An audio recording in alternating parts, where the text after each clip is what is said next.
The match between DNA from the bones and from living Romanov descendants appears to prove that the bones are the true remains of the Romanovs.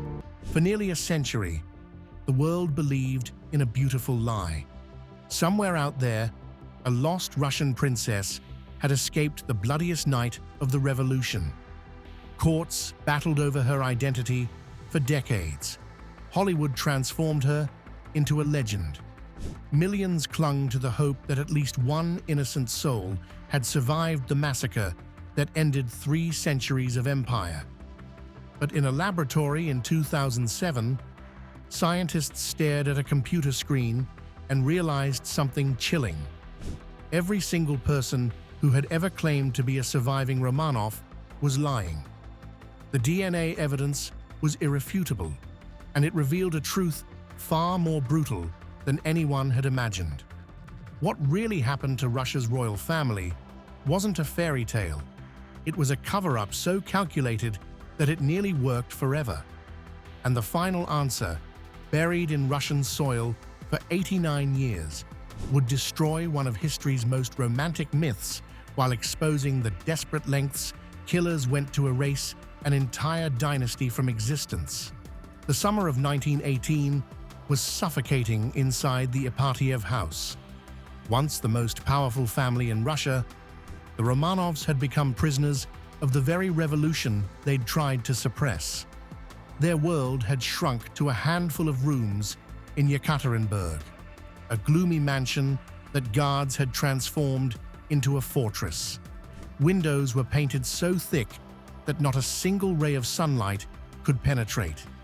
Even the small comfort of daily walks in the garden had been stopped entirely. Nicholas II, the man who once ruled 170 million people, now existed under constant watch. His wife Alexandra and their 5 children shared his captivity. Olga, Tatiana, Maria, Anastasia, and 13-year-old Alexei, the fragile heir whose hemophilia made every bump a potential crisis. 4 loyal servants had chosen to stay with the family: Dr. Eugene Botkin, their physician; Anna Demidova, Alexandra's maid; Ivan Karitonov, their cook; and Alexei Trupp, Nicholas's valet. Outside those walls, the anti-Bolshevik forces, known as the White Army, were advancing toward Yekaterinburg. For the Bolsheviks guarding the family, this created a nightmare scenario. If the Whites rescued the Romanovs, they could restore the monarchy and undo everything the revolution had fought for.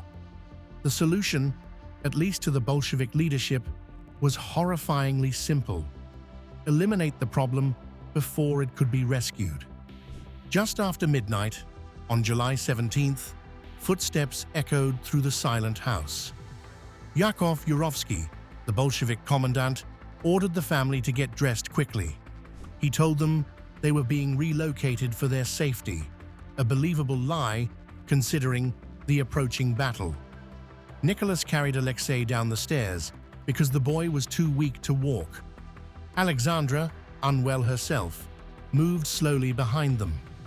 The 4 servants followed faithfully.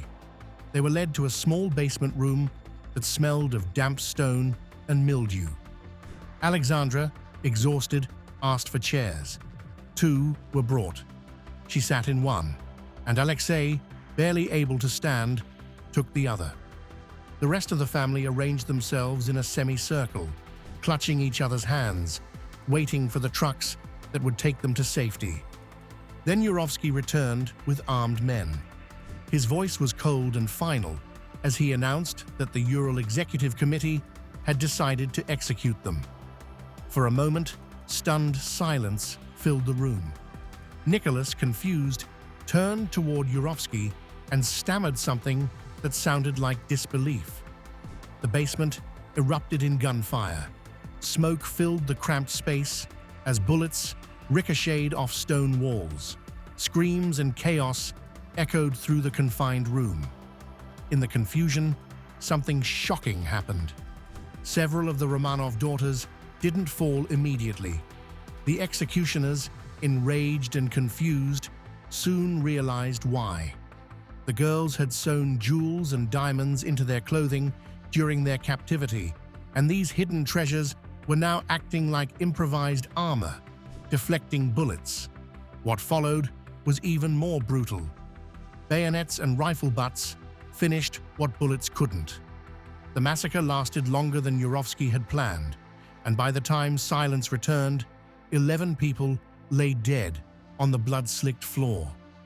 300 years of imperial rule ended not in a grand battle, but in a cramped basement lit by a single, flickering bulb. But for the killers, the nightmare was just beginning. Dawn was approaching, and they now faced a problem that would create one of history's greatest mysteries. 11 bodies needed to disappear completely, leaving absolutely no trace that could turn the dead Romanovs into martyrs for the counter-revolutionary cause. The bloody massacre had lasted barely 20 minutes, but as dawn crept across Yekaterinburg, panic set in among the executioners. The basement floor was slick with blood, the walls scarred by wild gunfire. Now came the harder part, erasing the evidence. Under cover of darkness, the bodies were loaded onto trucks and driven to an abandoned mine shaft several miles outside the city. The plan seemed thorough. Strip the bodies of identifying jewelry. Douse them with sulfuric acid to destroy facial features. Set them ablaze. Then dump everything into the deep shaft where no one would ever look. The acid hissed and burned in the cold night air. Flames consumed what they could. One by one, the mutilated remains were shoved into the black mouth of the Four Brothers mine. But almost immediately, the plan unraveled. When the last body went in, limbs were still visible, jutting grotesquely from the opening. The shaft wasn't deep enough, and in that moment, raw terror gripped the executioners. If the advancing White Army or even local peasants discovered this site, everything would be exposed. Panic spread like wildfire. They scrambled to undo what they'd just done, hauling the acid-burned, fire-damaged corpses back out of the pit. The bodies were now even more degraded, an unholy mess of blood, ash, and chemical burns. Time was slipping away. The cover of night was fading to pale gray dawn. In their desperation, the killers turned to outright desecration. Faces were smashed with rifle butts, bones were shattered, torsos were hacked apart. Some bodies were partially burned again. The violence was frenzied, rushed, fueled by the fear of discovery. The truck carrying the remains even got stuck in a swampy patch of forest road, adding another layer of chaos to an already desperate mission. Finally, exhausted and terrified, they chose a new burial site, a secluded clearing hidden beneath heavy brush. There, a shallow grave was dug, crude and hurried. 9 of the victims were dumped into this pit in a tangled heap. Nicholas, Alexandra, 3 of their daughters, the 4 loyal servants who had followed the family into death. More acid was poured over them, along with quicklime to speed decomposition. Then the grave was covered with earth, rocks, and branches. But here's where Yurovsky made a decision that would confuse investigators for nearly a century. Rather than burying all 11 bodies together, he separated 2 of them: young Alexei, the fragile heir, and one of his sisters.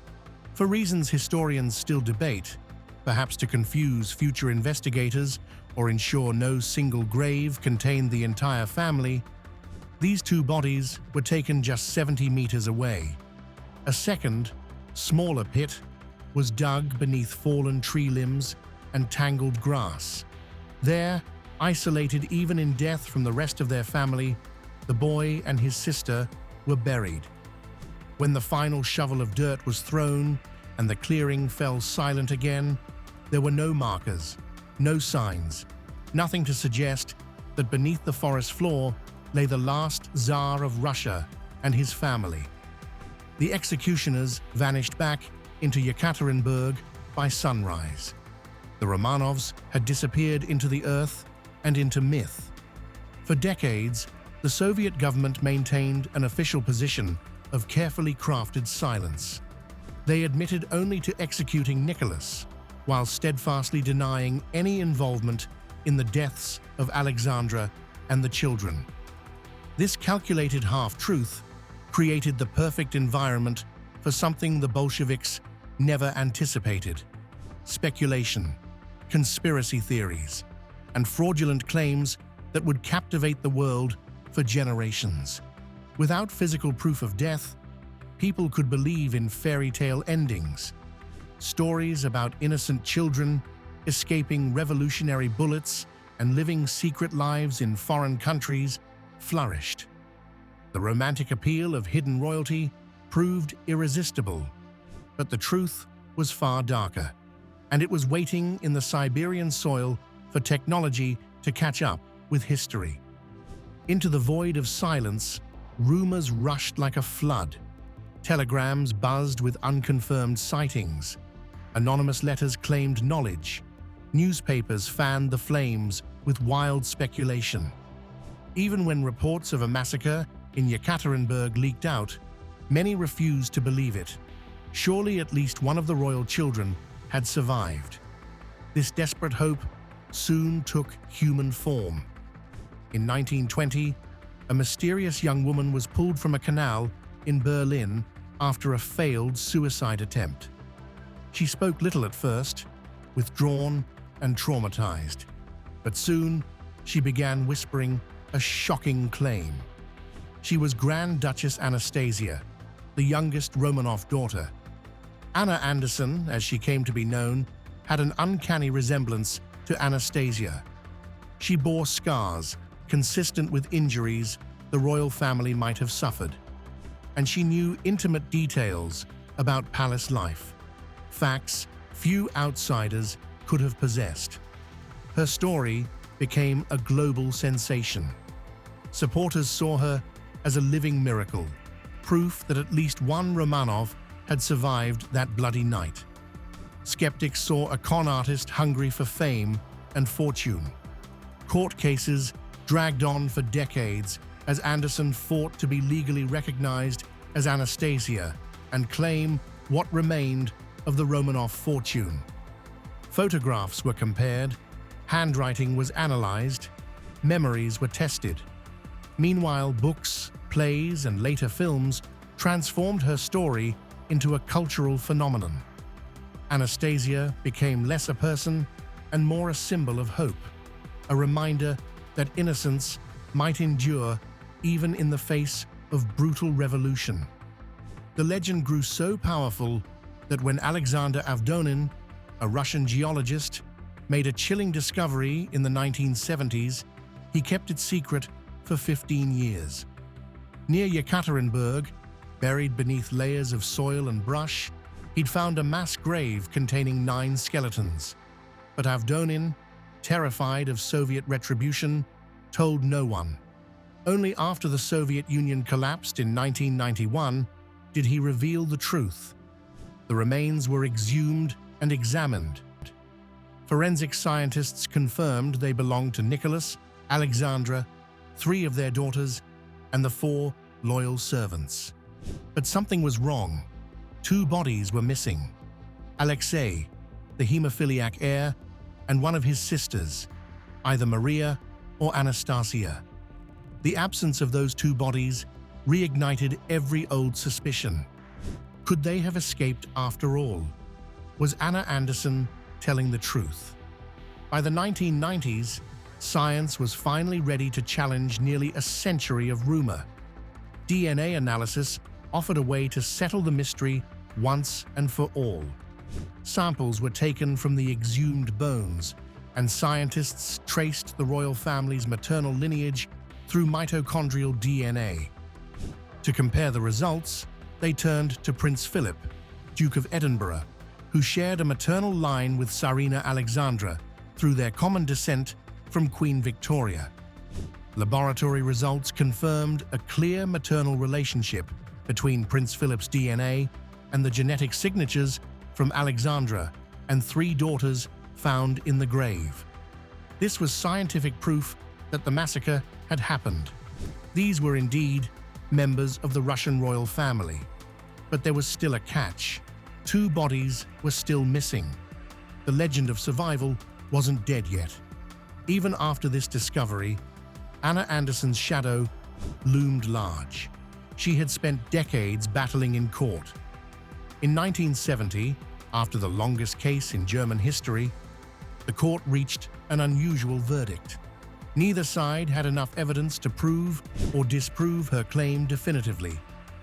It wasn't until after her death, in 1984, that science delivered the final blow.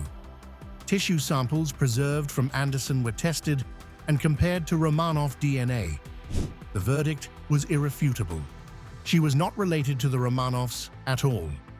Instead, the results matched the family of Franziska Szankowska, a Polish factory worker who had mysteriously vanished in Berlin around the same time Anderson appeared. The most convincing Romanov pretender in history had been living a lie, whether intentional or delusional. But the biggest revelation was still buried in the Russian forest, waiting for discovery. For 16 years after the 1991 discovery, the mystery remained incomplete. Treasure hunters, amateur archaeologists, and the simply curious scoured the Yekaterinburg forest looking for the second grave. Some people spent their entire life savings on the search. The vast Siberian wilderness seemed to have swallowed the last 2 Romanovs without a trace.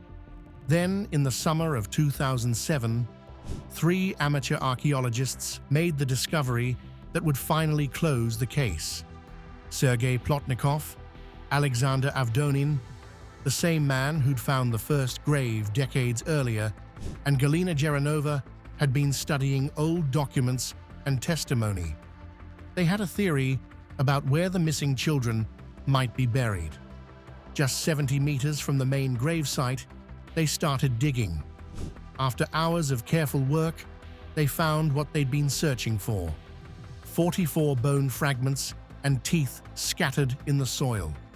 The pieces were tiny and broken, much more damaged than the bones from the first grave. This made sense. Historical records showed that the Bolsheviks had tried harder to destroy these 2 bodies using more acid and fire. Dr. Sergei Pogorelov, an official archaeologist, examined the site and confirmed the fragments belonged to at least 2 people.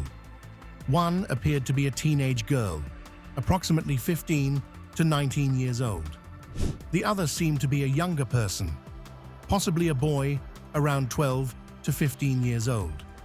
The ages matched perfectly with Alexei and Maria. Even more telling, archaeologists found 3 silver dental fillings among the teeth. In 1918, only very wealthy people could afford such expensive dental work. This was strong evidence that at least one of these individuals had been from an aristocratic family. But evidence and proof are different things. The fragments were so small and damaged that traditional identification methods were useless. Everything would depend on DNA analysis, and this testing would be far more difficult than the 1991 analysis because the remains were so badly degraded. The Russian government invited international teams of scientists to conduct independent testing. The work was carried out at 2 highly specialized laboratories: the Armed Forces DNA Identification Laboratory in Maryland and the Institute for Legal Medicine in Austria. These scientists faced an enormous challenge. The bone fragments were in terrible condition after nearly 90 years underground, and the acid burning had further damaged the genetic material. The testing focused on 3 types of genetic markers, each providing different information about identity and relationships. First came mitochondrial DNA analysis, which traces maternal inheritance. The sequences extracted from the bone fragments were compared to known samples from the first grave and from living relatives like Prince Philip. When the sequences lined up perfectly, there was no denying it. Both individuals shared the same maternal lineage as the previously identified Romanov family members. They were related to Alexandra, but that was only the first step. Next came autosomal STR testing, examining markers inherited from both parents. This method could confirm parent-child relationships. The results were crystal clear. Both the young male and young female were biological children of Nicholas II and Alexandra. To be absolutely certain, scientists employed Y chromosome testing, which tracks markers passed from father to son. The boy's DNA was compared to that of a living Romanov relative, a descendant of Nicholas's brother. The match was perfect. The numbers were staggering. The statistical likelihood that these bones belonged to unrelated individuals was so infinitesimally small it could barely be measured. The probabilities were in the trillions. It was scientifically impossible for these remains to belong to anyone but Alexei and Maria. In 2007, the verdict was announced. After nearly 90 years of speculation, rumors, and fraudulent claims, the mystery was solved. Not through dramatic confessions or hidden diaries, but through the cold, precise language of science. And the truth was devastating. For decades, people had clung to romantic tales of survival. Movies depicted Anastasia fleeing to Paris. Novels imagined Alexei smuggled to safety by loyalists. Countless individuals had built entire identities around being secret Romanov descendants. The DNA evidence destroyed every single one of those stories. There was no miracle, no fairy tale ending, no hidden princess living in obscurity. What remained was grim but undeniable. All 11 people who entered that basement on July 17, 1918, died there. Nicholas, Alexandra, Olga, Tatiana, Maria, Anastasia, Alexei, and the 4 loyal attendants who chose to follow the family into death. The Romanov dynasty was completely extinguished that night. Not one member escaped. The bones told a story of violence that matched historical accounts. Acid burns, fire damage, bullet impacts, bayonet marks. The physical evidence corroborated every brutal detail of the execution and the panicked cover-up that followed. Even with this overwhelming evidence, some refused to accept it. The Russian Orthodox Church, which had canonized the family as martyrs in 2000, initially hesitated to recognize the 2007 remains. The first 9 bodies had been buried with state honors in 1998 at the Cathedral of Saints Peter and Paul in St. Petersburg, but senior church officials hadn't attended, arguing the evidence wasn't strong enough. When Alexei and Maria were finally identified, the church remained skeptical. Their remains were placed in a state archive instead of being buried with their family. To satisfy lingering doubts, Russian investigators reopened the case in 2015, subjecting the remains to yet another round of genetic testing. The results came back identical. The remains were unquestionably those of Alexei and Maria Romanov. Science had spoken with absolute certainty. The Romanov case became a landmark in forensic history. It was one of the first major investigations where mitochondrial DNA, STR markers, and Y chromosome sequencing converged to solve a century-old mystery. The methods developed and refined during this investigation are now standard practice for identifying disaster victims, solving cold cases, and confirming historical identities around the world. But for those who had believed in the fairy tale, the DNA verdict brought no comfort. The legend had been enchanting, filled with possibility and hope. Reality was far darker. The Romanovs weren't hidden. They weren't rescued. They weren't reborn through secret lineage. They were shot, beaten, burned, and buried in shallow graves in the Siberian wilderness. Their memory was deliberately erased by those who killed them, but science resurrected the truth. And that truth, while conclusive, left the world with a grim reminder. Sometimes history's mysteries have answers, and sometimes those answers confirm the very worst of what humanity is capable of. The beautiful lie that sustained hope for nearly a century died in a laboratory. What replaced it was certainty. Cold, scientific, undeniable certainty. The Romanov mystery was finally solved, and the answer was exactly as brutal as that blood-soaked basement suggested it would be.